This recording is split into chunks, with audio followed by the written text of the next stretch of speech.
Kedarnath temple చూడాలని అందరికీ ఒక డ్రీమ్ ఉంటుంది కదా. అయితే ఈ సంవత్సరం ఆ డ్రీమ్ని ఫుల్ఫిల్ చేసుకోండి. మే 14, 2024న కేదార్నాథ్ ఆలయ ద్వారాలు తెరవనున్నాయి.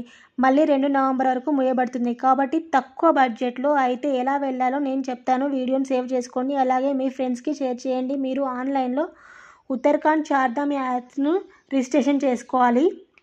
2 తెలుగు రాష్ట్రాల నుండి ఢిల్లీకి ట్రైన్స్ అవైలబుల్ ఉంటాయి. స్లీపర్ కాస్ట్ వచ్చేసి 700 నుండి 900 వరకు మధ్యలో ఉంటుంది. ఢిల్లీ నుండి హరిద్వార్కి స్లీపర్ క్లాస్ 200 రూపీస్ ఛార్జ్ తీసుకుంటారు.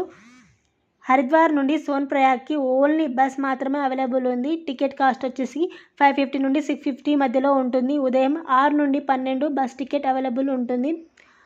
మీరు హరిద్వార్లో మార్నింగ్ ఉండేలా చూసుకోండి. సోన్ప్రయాగ్ నుండి 5 km దూరంలో గౌరీకొండ ఉంటుంది. బొలెరో జీప్లు ఒక్కరికి 50 రూపీస్ ఛార్జ్ తీసుకుంటాయి.